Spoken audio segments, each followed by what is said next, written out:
欢迎来到新兴消息频道，请订阅频道，所以大家不要错过当天最热门的新闻。我们今天的时事通讯包括以下内容：李沁三撩冷面王一博，王一博3次破功；李沁三撩冷面王一博，王一博3次破功。从天天向上到追风者，两人互动名场面成经典。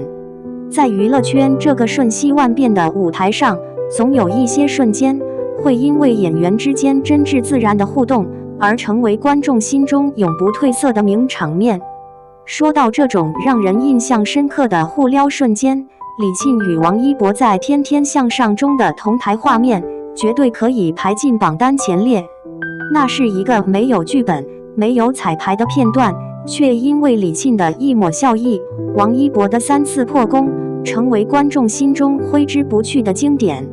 时间回到当年，中国机长剧组来到《天天向上》宣传电影，节目现场热闹非凡。主持人汪涵在聊到李沁时提到，听说你从小学习昆曲，能不能给我们展示一段水袖舞？李沁微笑着答应，轻轻挽起水袖，那一刻，舞台的气氛仿佛都柔和了下来。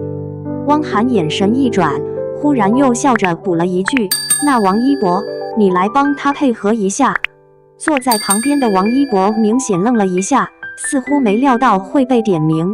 他略显紧张地问：“我该干嘛？”李沁忍俊不禁，甜甜一笑：“没事，你站着就行了。”双引号，简单的对话却拉开了一场充满意外惊喜的心动表演。音乐响起，灯光打在李沁白色的水袖上，她仿佛从画中走出的人，眼神由低垂到抬起，神情婉转，楚楚动人。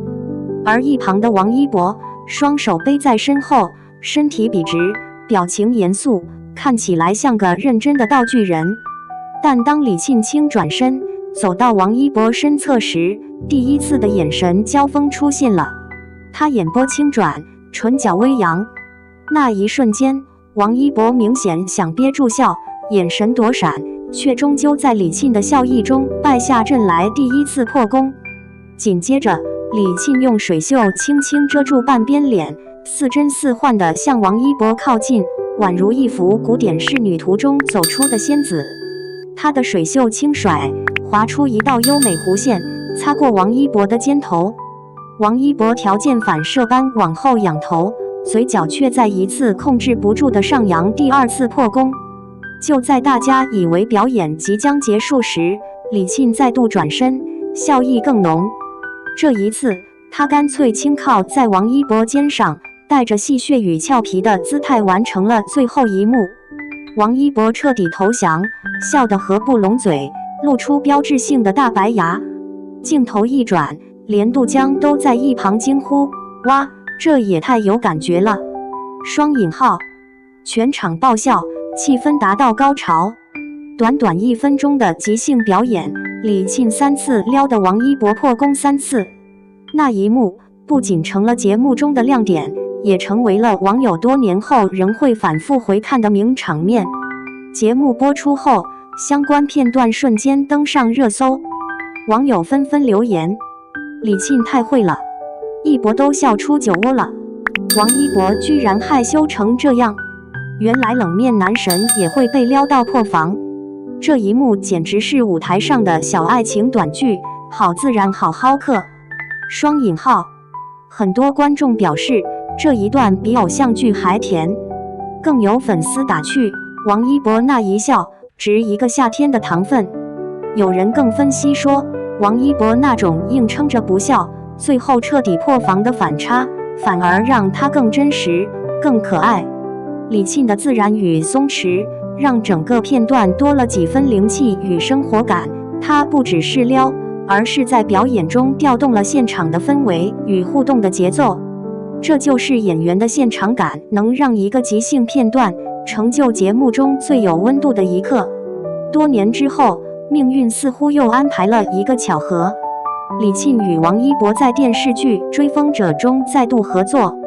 不同于综艺舞台的轻松，这一次他们要在风云变幻的民国金融界展开一场智与情的较量。然而，戏外的他们依旧默契满满。据剧组工作人员透露，片场的王一博其实和荧幕上高冷的形象完全不同。他会拿着手电筒照李沁的脸，笑着说：“检查一下状态。”李沁被光晃得直眯眼，只能无奈地笑着回击：“幼稚鬼。”双引号。还有一次，王一博突然学起孙悟空的样子，手舞足蹈地模仿：“俺老孙来也！”李沁笑得花枝乱颤，连导演都忍不住喊卡。工作人员打趣说：“一博简直是剧组的气氛担当。”双引号。这样的互动也让紧张的拍摄氛围变得轻松愉快。他们在片场的相处状态，就像是从舞台名场面自然延伸到现实中的朋友默契。追风者播出后，关于演员演技的讨论再次掀起热潮。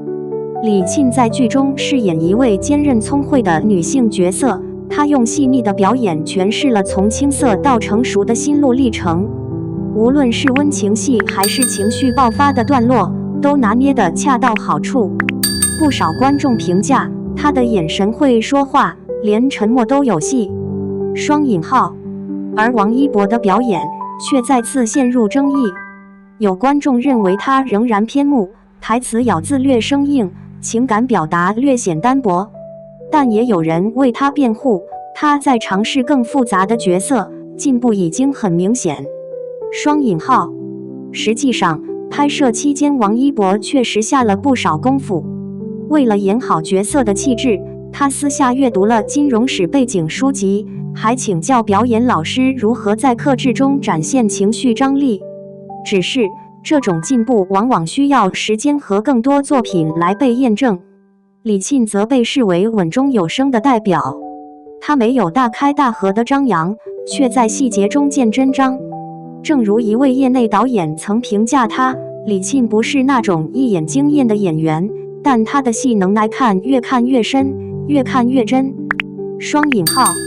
在媒体采访中，被问到是否还记得《天天向上》那次配合时，李沁笑着说：“记得啊，那天挺有趣的，他特别紧张。”王一博也回应：“他挺会带节奏的，我那天被撩猛了。”双引号。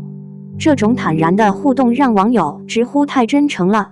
相比于那些为了营销而刻意制造的 CP 感，他们之间的默契更像是纯粹的合作与欣赏。两人都属于低调型演员，不炒作，不造势，用作品和行动赢得尊重。有粉丝总结得很形象，他们的关系就像水和风，偶尔相遇时掀起波澜，但更多时候是彼此成就的平衡。双引号。娱乐圈的缘分总是出人意料，从天天向上那场即兴撩，到追风者的再度合作，李沁与王一博共同经历了从初次同台的羞涩，到剧组搭档的默契。这种成长不仅是两位演员个人的历程，也是他们与观众共同的记忆。如今，越来越多网友在社交平台留言，希望他们能再合作一次，无论是古装还是现代戏，都有看头。也有人说，李沁柔中带刚，王一博冷中藏暖，他们的气质其实很搭。双引号。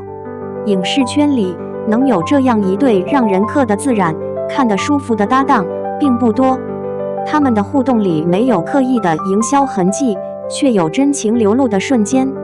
正因为真实，才更打动人心。结语：名场面之后是演员的修炼与成长。从综艺舞台到影视剧组，从即兴表演到严谨创作，李沁与王一博都在用自己的方式诠释演员这两个字的意义。或许他们的道路并不相同，一个细腻沉稳，一个慢热内敛，但他们都在用真诚与努力走出属于自己的光。正如《天天向上》那一幕中，李沁轻甩水袖，王一博含笑闪避的画面，那份羞涩与惊艳，不只是舞台的火花，更像是青春与热爱的交汇。多年之后，当观众再次回看这一段，会发现这不只是一场小小的撩与被撩，更是两位演员最自然、最可贵的真性情。网友热评精选：那天的王一博是被美人打败的少年，李沁的气质真的太独特了，古典又灵动。他们的互动让人看到了演员舞台之外的温度。从那天起，我开始相信，真正的默契是不需要多说的。双引号结语：娱乐圈的每一次名场面都有它的故事，而李沁与王一博这一段则像一首轻盈的曲子，笑中带甜，甜中带真。他们一个温婉如水，一个冷峻如风，彼此碰撞出最自然的化学反应。或许这才是观众最想看到的一幕搭档，不做作，不设防，有笑有真情。